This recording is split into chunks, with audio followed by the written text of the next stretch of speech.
según ellos que no será adecuado. Y finalmente la entrevista se publica en Crónica, en El Mundo, y se publica la semana siguiente del programa de Cuarto Milenio. Entonces, bueno, Iker hizo un programa de Milenio Live de casi 3 horas, intentando desmontar todo lo que yo había publicado. Yo le contacté para decir, oye, Iker, si algo te ha molestado lo que he publicado, oye, lo siento mucho, pero, oye, ¿qué quieres que haga? ¿Quieres decir lo que ellos cuentan? Vamos a reunirnos si quieres, vamos a poner sobre la mesa lo que tenemos ambos para saber qué hay detrás. Nunca tuve respuesta. Yo soy periodista, tú has entrevistado a unos familiares, a unos protagonistas, yo a otros. ¿Qué pasa? No pasa nada. Yo creo que ninguno de los dos hicimos nada malo en ese sentido. Pero yo no lo veo así.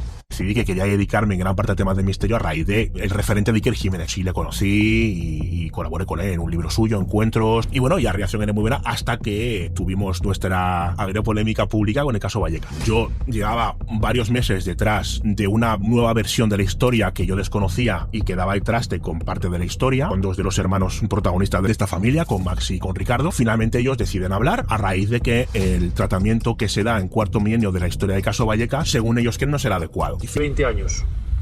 Seguramente el expediente X más terrorífico acaecido en nuestro país.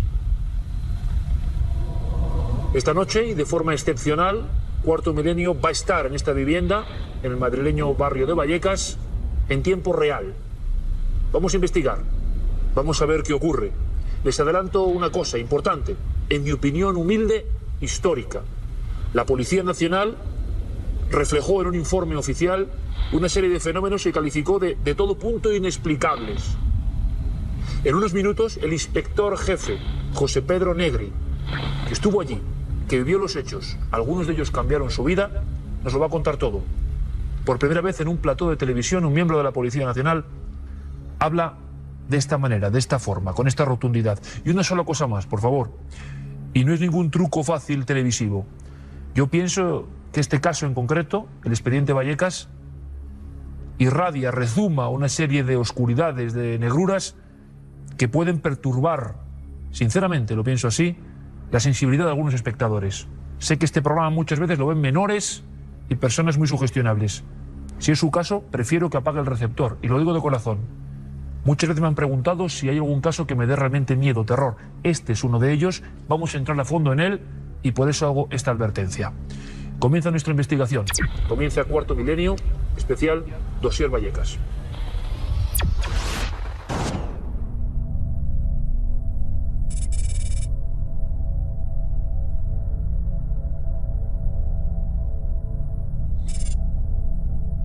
Estefanía Gutiérrez Lázaro era una chica absolutamente normal, con los problemas típicos y tópicos de sus 18 años recién cumplidos.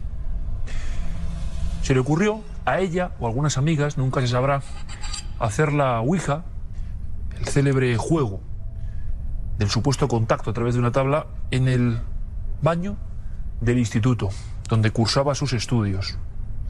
Sabemos diferentes cosas de lo que ocurrió, interrumpida al parecer por una profesora.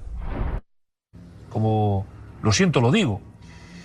Y vuelvo a repetir lo que hemos dicho en un principio, que de verdad este caso esta noche, y esto no es ningún truco, puede generar una sensación o herir la sensibilidad de muchas personas que puedan ser impresionables. Lo digo por última vez esta noche. Vamos a ver. Llegas a la casa. Primera escena que te impresiona, creo que es la familia esperando abajo. Sí, sí, y además con niños de pecho, diría yo. Quiero recordar que la madre tenía un bebé y hacía un frío espantoso. Era el mes de noviembre y a las 2:00 estaríamos a menos grado o a 1 grado, por ahí. Y bueno, y la entrada fue pues hablar con ellos, tranquilizarles un poquito, bueno, qué es lo que ha pasado, y me cuentan exactamente lo que le contaron al jefe de sala. No llegas solo, José Pedro, no llegas tú solo, ¿no? No, yo cuando llego a la base mía, a Moratalaz, llamo por la emisora para que se acerquen un coche de la zona y se me ofrecen 2 voluntarios, 2 coches con su correspondiente dotación, 2 policías en cada coche. Y allí nos juntamos. Y allí fueron testigos ellos también de lo que nos estaba manifestando el padre. ¿Y qué te llama la atención de su relato? ¿La impresión que tienen? Pues la impresión que tienen, y que no, y para mí, yo puedo equivocarme también, es que no estaban mintiendo, vamos, que lo que estaban contando para ellos era una realidad que habían vivido, que no era una batalla que me estaban contando. Entonces me ofrecí y les dije que si no tenían inconveniente, subir al piso, les acompañábamos y íbamos a ver in situ allí lo que ocurría. ¿Cómo le agradezco a José Pedro Negri que lo cuente de esta forma, ¿no? Tan clara. Yo creo que está ahora mismo Media España atenta a lo que va a pasar. Quiero mi recuerdo de todo el equipo. Que de ahí, pues, digo, bueno, algo hay, como dicen los gallegos, meigas, pero... ¿Y volviste a la iglesia? Porque, bueno, sí, para tranquilizarme un poquito, porque los primeros días, pues, lo pasé mal. Me acostaba y empezaba a darle vuelta, digo, esto no es normal. Es la sensación de esa de frío interno, de vello de punta, en ese lugar en momento que estamos viendo. En ese lugar en concreto. Y luego, en esta habitación, que es la habitación donde, a la derecha, por creo desgracia, que es a la derecha, muere Estefanía Gutiérrez. Sí, ahí había lo que he comentado antes, un póster, pegado ahí en lo que es la Vamos a entrar, puerta. compañeros, por favor.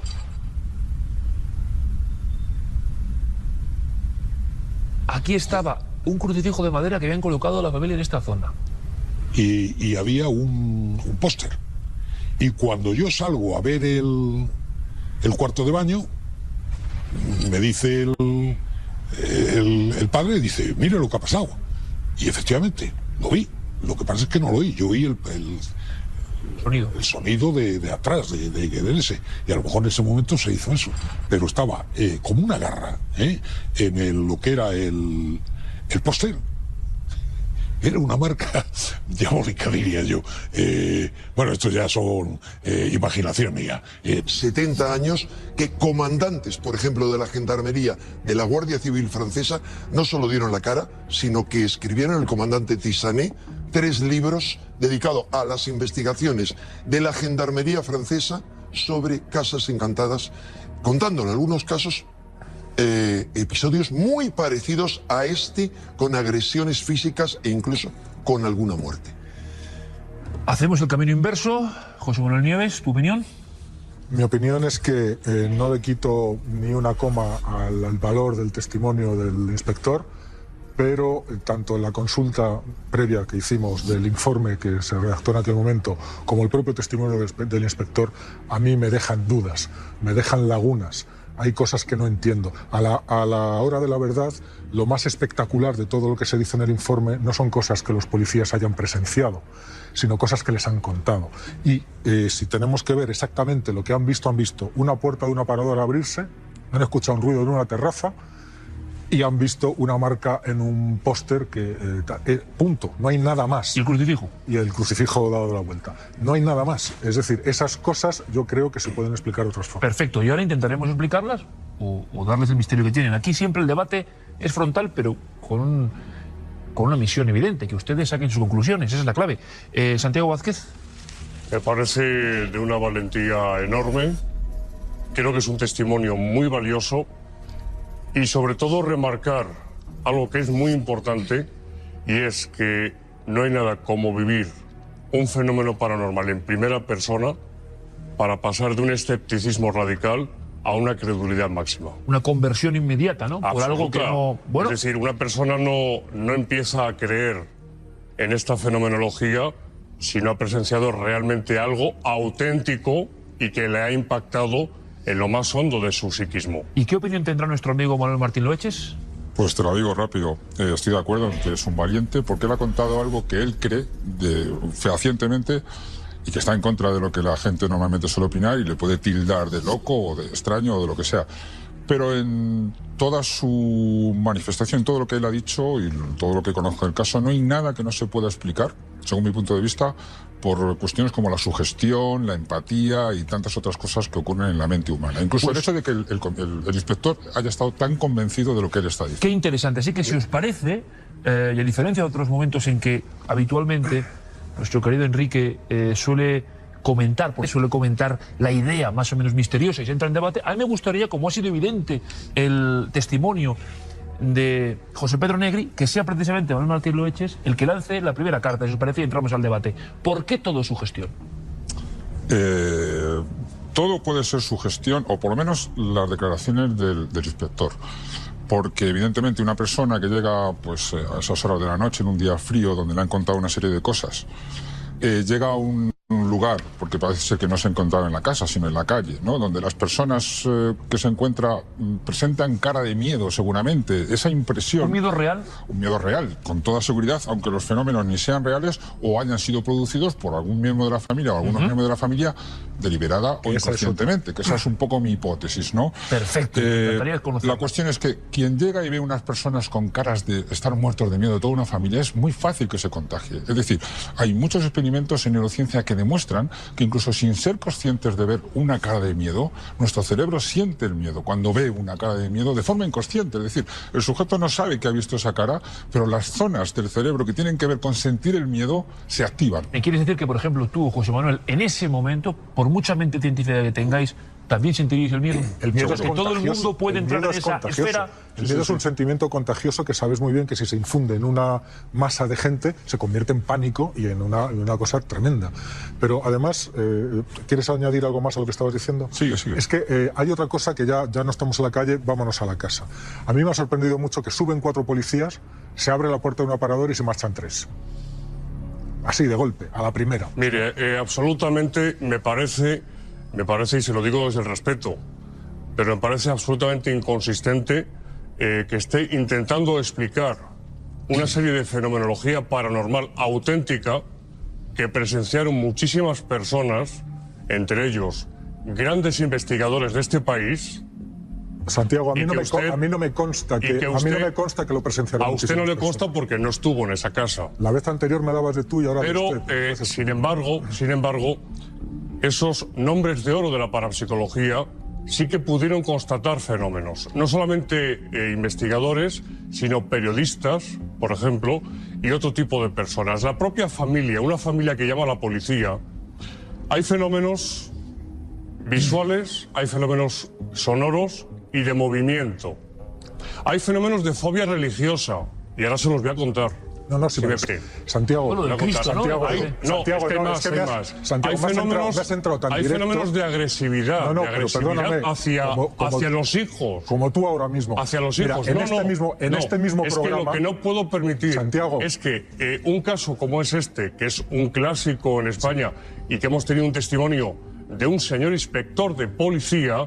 ¿Y ese qué autoridad es en este tipo de cosas? Que todo esto es más que tú, desde luego, más que tú por una razón, toda una familia, y cuando hay niños de por medio, Santiago, que también en su día hablaron para cierta emisora de radio. Dicho en este mismo programa, en otra temporada, cuando se trató este tema, esos expertos mundiales de la parapsicología han sido, dicho en este programa, el mayor daño que se le ha hecho a esta familia. Mucho el tono con el que habla de esos especialistas. Perdona. Porque le voy a dar nombres. Oye, dicho Fernando Jiménez del Oso.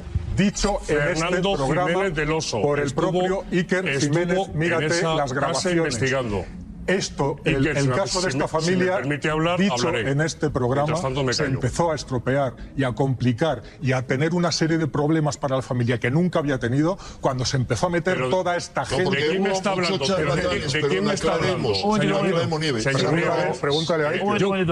Quiero citar... Pero permíteme, Santiago, porque sí es verdad que ambos tenéis razón en este caso. O sea, porque es verdad que hubo una serie de investigadores. Claro que sí. José Manuel Nieves no miente, pero que es verdad que eran, vamos a decirlo, investigadores un tanto circenses. Claro. Iker, yo me permitiría, retomando el argumento que desde el otro lado de la mesa se has puesto y que comparto parcialmente, que el poder de la sugestión es muy grande, que el miedo es un motor importante, pero lo que ocurre es que además de eso, y solo voy a los hechos que describe este inspector de policía, refrendados en este mismo programa, al principio de comenzar el programa, por el comisario jefe del Distrito Centro de la Policía Nacional, José Manuel Sánchez, como que en presencia de los diferentes policías, el crucifijo da vueltas, No, en el se cae. Enrique, en el informe no lo pone eso. Es que no ahí pone está. eso. En el informe hay una serie de cosas que si lo miras bien como tiene que ser, incluso en las declaraciones del inspector, se desprende que prácticamente nada vieron los policías, sino simplemente toman nota de los testimonios de la familia. Sí, perdona, Al Cristo, y ellos ven esa un segundo. mucosidad. Enrique, ven por la favor, puerta déjame hablar, y déjame escuchan el hablar. ruido. Vamos a ver. Escuchemos a Manuel. El Cristo, según el informe, no lo ven dar la vuelta. Los arañazos de la puerta tampoco los ven producirse. Yo lo acabo de escuchar. No, Escúchalo, escúchalo bien. acabo de escuchar de Se boca da la de él. vuelta y están ahí, Vamos pero con el- no da El vuelta. inspector lo ha comentado como vivido, ¿sí o no? Pero hay una cosa muy interesante, por lo tanto Enrique. tenéis una teoría. El Son los informe es de la fenómenos, época. Iker, Lo son que ha los dicho fenómenos. ahora han pasado 20 años. La memoria es muy engañosa. Magnífica. Estoy de acuerdo.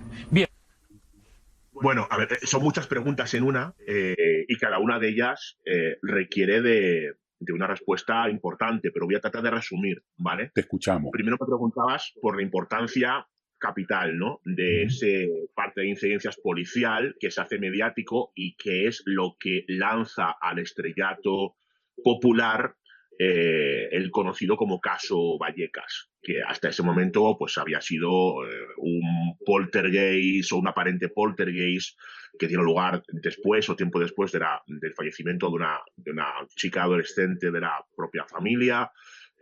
Se hablaba de una aparente ouija que había realizado tiempo atrás y había una serie de fenómenos aparentemente inexplicados en esa casa, pero esto era conocido por, digamos, los aficionados a estos temas y había sido difundido en la mayoría de ocasiones por medios especializados en misterio, ¿no? También había habido algún medio generalista, pero lo que hace, digamos, estallar mediáticamente el caso Vallecas es cuando se muestra a cámara el famoso parte policial en un conocidísimo programa televisivo. Esta noche cruzamos el Mississippi, España. Curiosamente estamos aquí hablando desde diferentes lados del Atlántico, pero aquí en España cruzábamos el Mississippi precisamente con Pepe Navarro en una cadena llamada Telecinco, y no lo hacíamos allí, lo hacíamos acá, ¿no? Y ahí, bueno, pues se populariza muchísimo la historia. Son varios los medios que se empiezan a hacer de nuevo eco, insisto, porque esto ya había tenido cierto eco mediático, pero el eco es mayor a raíz de ese informe policial, que no es más que un parte de incidencias, que es lo que un jefe de sala, que un policía de guardia, digamos, anota de los acontecimientos que tienen lugar desde que una familia llama pidiendo auxilio porque aparentemente en su casa se estaban produciendo fenómenos extraños, en una primera parte, y en una segunda parte, ese parte de incidencias, lo que se relata es lo que los policías que allí se desplazan cuentan que hay, ¿no? Eso por un lado. Luego, me preguntabas también por ese giro, ¿no? Ese giro en el que dos de los hermanos se desdicen de la, vamos a llamarlo así, paranormalidad de los fenómenos. Eso llega en 2018, en septiembre de 2018, mediante una entrevista que me conceden para el diario El Mundo. Y bueno, ellos dan explicación desde su perspectiva, racionalizan ciertos fenómenos que en su día no eran capaces de explicar. Con el paso de los años fueron conscientes del alto grado de sugestión que había en esa casa por otra serie de cuestiones que sería un poco largo de contar, insisto, es que son demasiados temas, ¿no? Y bueno, ellos explican o han racionalizado parte de los fenómenos aparentemente inexplicados que suceden ante la policía, como es la apertura de la puerta de un armario en el salón, y luego el golpe que suena en la terraza. Lo primero lo achacan a una cuestión habitual. Ese mueble, esa puerta se abría y cerraba constantemente porque unos álbumes que tenían dentro iban cayendo, se resbalaban, caían y hacían que la puerta se abriera. Y luego lo de la piedra lo reconoce como un acto fraudulento uno de los propios hermanos, Ricardo, ¿no? de esta familia. Entonces, bueno, pues yo lo que puedo decir en lo que respecta a el testimonio de Ricardo y ese lanzamiento de piedra es que a mí me lo cuenta tiempo antes, o me lo sugiere tiempo antes de la entrevista, ¿vale? No en la entrevista en sí, y que yo pude reproducir ese fenómeno llevándome a Ricardo a la casa original. Los actuales moradores, bueno, ya no actuales, hablamos de 2018, los que por aquel entonces vivían en la casa, nos dejaron entrar unos minutos, se lo pedimos y nos dejaron entrar.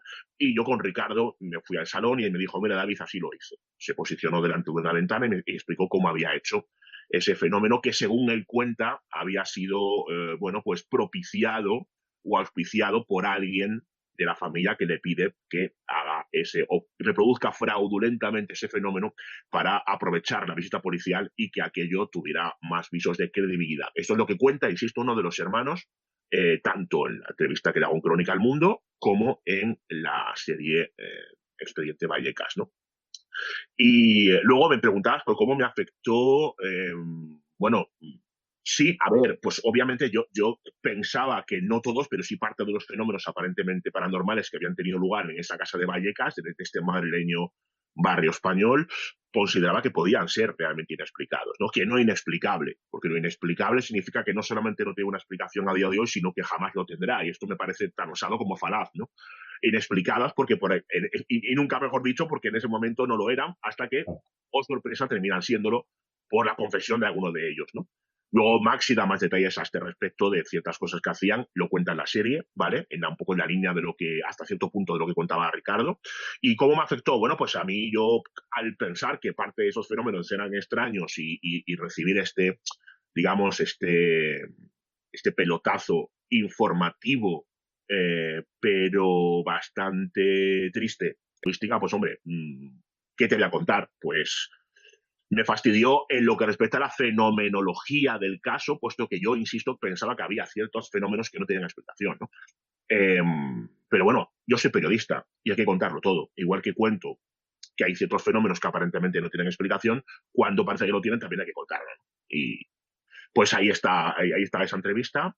Luego hicimos una investigación muy extensa para mi podcast Dimensión Límite, y luego años después se interesó Buen Día Estudios por esta historia, y partiendo de la investigación que habíamos hecho, ellos hacen su propia investigación, descubriendo cosas que no se conocían, ¿no? Y haciendo pues esta serie, Expediente Vallecas, para HBO, que cuenta, yo creo que desde todas las perspectivas y respetando siempre todas las voces, poniendo el foco principal en los auténticos protagonistas de la historia, que son los familiares, cada uno contando cómo ha vivido la experiencia, y está bien representado este apartado y otros tantos relacionados con esta historia en esta serie documental que comentabas. Oye, un honor tenerte acá en Séptimo Laberinto. Te quería comentar lo siguiente. Lo primero, me ha impactado mucho este caso en particular por una experiencia que tuve cuando era adolescente, tenía 15, 16 años. A una vecina le ocurrió algo. En esos momentos se mencionaba la Ouija, ya aquí en Estados Unidos eso ya era algo corriente, todo el mundo jugaba a eso. Pero desde tu experiencia, ¿qué papel juega realmente la Ouija en el... Gutiérrez Lázaro, que bueno, como comentabais al principio, fallece algún tiempo después, y otra, digamos, relevancia de la Ouija en otros casos distintos. Hay que separar, ¿no? Entonces, dicho esto, por partes, en lo que respecta a la Ouija del caso Vallecas, nosotros lo que podemos constatar es que desde que Estefanía hace esa Ouija hasta que fallece pasa año y medio. Con lo cual, relacionar la muerte de Estefanía con la Ouija se nos antoja cuando menos ridículo, ¿vale? Así tengo que decirlo. No tiene... Luego Estefanía se ha pintado, se ha hablado de que era una gran aficionada al tema de la Ouija, que la había hecho muchas veces, que tenía, digamos, una estética gótica. Totalmente falso. Parece ser que solo lo hizo esa vez y solo hizo alguna que otra más. No queda claramente documentado, pero fue algo casual o puntual. Punto número 1. Punto número 2. Esta chica era una chica completamente normal, no tenía ningún tipo de interés especial por estas cuestiones, ¿vale? Más allá de esta Ouija puntual que son numerosos y que vamos a hablar con ellos, que curiosamente ninguno dice lo que dicen los dos hermanos, no sé, cada uno saque su conclusión. Dicen poco menos que con unas piedras, unos ruidos y no sé haciendo qué, y como que no les vigilabais, os burlaron y se inventaron el poltergeist de Vallecas. No sé, ¿qué tienes que decir? Pues es muy fácil.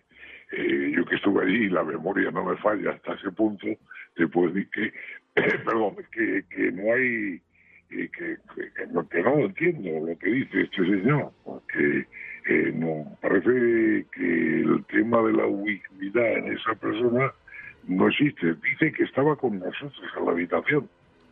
Sí. ¿Entiendes? Y bueno, si estaba con vosotros, ¿cómo tiró la piedra? Ya. ¿Qué pasa aquí, José Pedro? ¿Qué pasa de fondo? Es decir, no sé, me imagino que te ha sorprendido, ¿no? Es decir, primero, tú aquí no ganas nada. No, está bien lo que dice José Pedro, porque en un primer momento, él en las primeras entrevistas dice que os acompaña, José Pedro, ¿verdad? Que está con vosotros visionando las habitaciones, y luego dice que está en el salón tirando la piedra. Entonces, o es un caso de bilocación, que puede ser, porque en este caso ya puede ser todo. Que se puede ir para un lado y para otro. Claro. Vamos, él estaba en la habitación conmigo y con el padre, y con otro policía. Otro policía estaba en el salón. Por lo tanto, me extraña muchísimo que tirara una piedra sin que el otro se percatara. Vigilando a la familia, José Pedro, porque es lo que hace la policía. Deja aparte de la familia en el salón con uno de los números y vosotros vais con las habitaciones como normalmente hacéis. Y son dos hermanos los que dicen que estaban allí, y efectivamente el mayor de 16 años estaba con nosotros en el momento que se oyó el ruido en la habitación. Por lo tanto, me extraña muchísimo que cuente ahora estas cosas. Y además, el ruido que se produjo no era una simple piedra chocando sobre unas latas o lo que él diga que es. Es que no había nada en yo me asomé y lo vi, no había nada. Y lo de la puerta que quiero dejar constancia de esto, lo de la puerta del salón es, algo insólito también, porque me imagino que cualquiera con sentido común, y más yo en ese caso, cuando enciendo la luz, abro la puerta, veo que la puerta... Ahí va. Mira. Que la causa que está actuando intenta agredir a los niños. Pero Santiago, yo no te interrumpí. Espera un segundo, que estaba yo hablando. Esto, como digo, es normal y puede ocurrir tanto de forma inconsciente... Pero de que me dejes hablar un momento, por favor. Que me dejes hablar, Santiago, por favor. Manuel, por supuesto. Ahí está. Esto lo puede provocar una persona de forma inconsciente, es decir, sin ni tan siquiera ella, luego de forma consciente, tirando del hilo, saber que lo ha hecho. Es decir, los trastornos mentales conllevan estas cosas. Por una intención totalmente inconsciente para provocar estos fenómenos, incluyendo el que más paradójico parece, el más raro de explicar, que es el que se abra la puerta y haga ruido con la luz apagada delante de los policías. Con la luz apagada, sí. En gran parte estoy totalmente de acuerdo con esta posibilidad. Pero voy a plantear no es la evidencia. En 20 y por cierto, segundos, un segundo, y con esto acabo, un segundito, Santiago. El testimonio de un perro, como todo el mundo sabe, sea de renombre o no es más valioso que el de una persona. Y con eso ya.